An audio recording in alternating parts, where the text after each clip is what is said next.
Wake up, lazy students, it's time to talk about A-level results.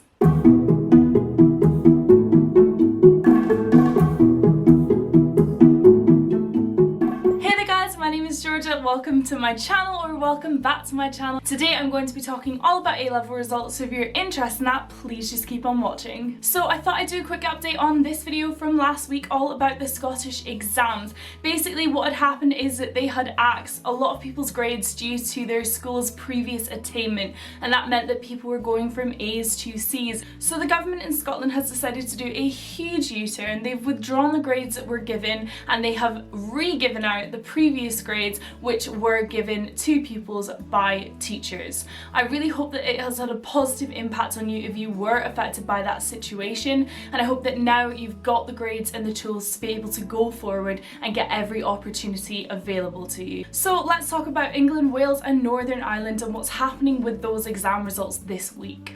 So what we found out today is that overall this year, the amount of people getting A stars and A's have actually increased. However, there has been a hugely negative effect on others, with up to 40% of grades being taken down and decreased from teachers' original predictions. This seems to be pretty similar to the situation that happened back up in Scotland that I touched on that last video, which is that the school's previous attainment was taken into consideration, potentially above students' individual grades. However, pupils in England have actually been given the chance to use the grades from their mock exams instead of the grades they've just been given if they so wish to do so. The English Minister of Education has said that he will not be doing the same U-turn Scotland did this week in reverting the grades back to original teachers' predictions. Just to put this into some perspective, The Guardian says that 3.5% of pupils have actually had their grades lowered by at least 2 grades. So what this actually means is that 3.5% of pupils may have been predicted A's and have actually ended up getting C's.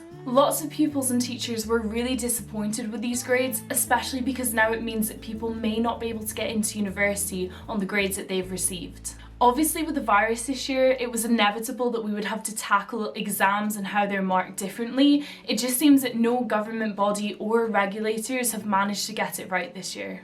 Despite people such as Labour leader Sir Keir Starmer saying that exam results have gone horribly wrong this year, the Education Secretary Gavin Williamson has stated that the majority of young people will have received a calculated grade today that enables them to progress to the destination they deserve.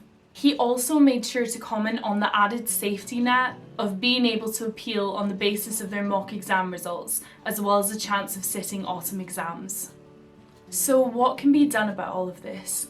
Personally, I think the situation sucks, but there are still some options available to you if you don't think that you got the grades you deserved. Okay, come on, sit down and let's talk for a second. So you didn't get the grades that you wanted. First of all, take a deep breath and remember that even though it feels like it right now, it's not the end of the world. I would seriously advise that you check out the relevant appeals process and see whether you qualify for that. Something to keep in mind this year is that I'm not sure if they have a no detriment policy or not when it comes to the appeal process.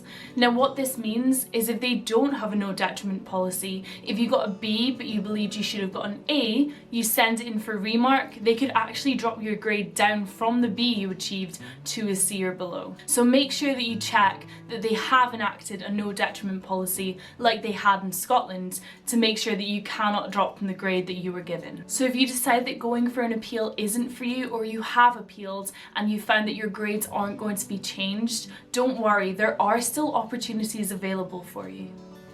Make sure that you contact the universities you applied for, explain your personal situation, and see if there's any negotiating that you can do with them to still secure your place. Additionally, make sure that you're still keeping in touch with your high school, because I'm hoping that high schools will be fighting for you every step of this process. It might be really difficult for you to hear right now, but if you haven't met the requirements for your university offer and they're unwilling to negotiate with you, consider going through clearing. Definitely don't turn your nose up at clearing, because you can find some fantastic courses at some fantastic universities that you may not even have considered the first time round. At the end of the day, a degree is a degree, and you might find a subject or another university that you're equally, if not more, passionate about. Have you considered that there may not just be one direct route into your dream career?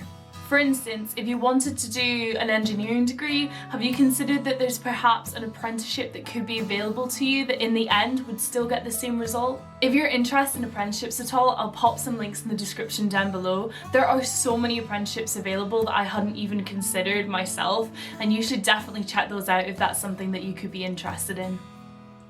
Best of luck with everything, and at the end of the day, there are so many opportunities that still lie right ahead of you that you might not even have heard of yet. Look at the state of the freaking world right now.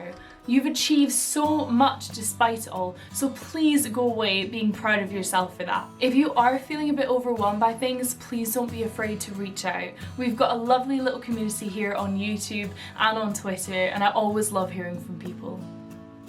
So just before I end the video, I want to ask you guys what you think should have been done to calculate exam results instead. Could your final result have been based on coursework in lieu of exams? Would that have been fair? Could they have delayed the exam diet completely and not given out any grades until everything had passed? Could we literally just have written off 2020 and decided that it didn't exist and to just try again next year? I would love to hear what you guys think in the comments down below, so please let me know what you would have preferred having happened in this situation.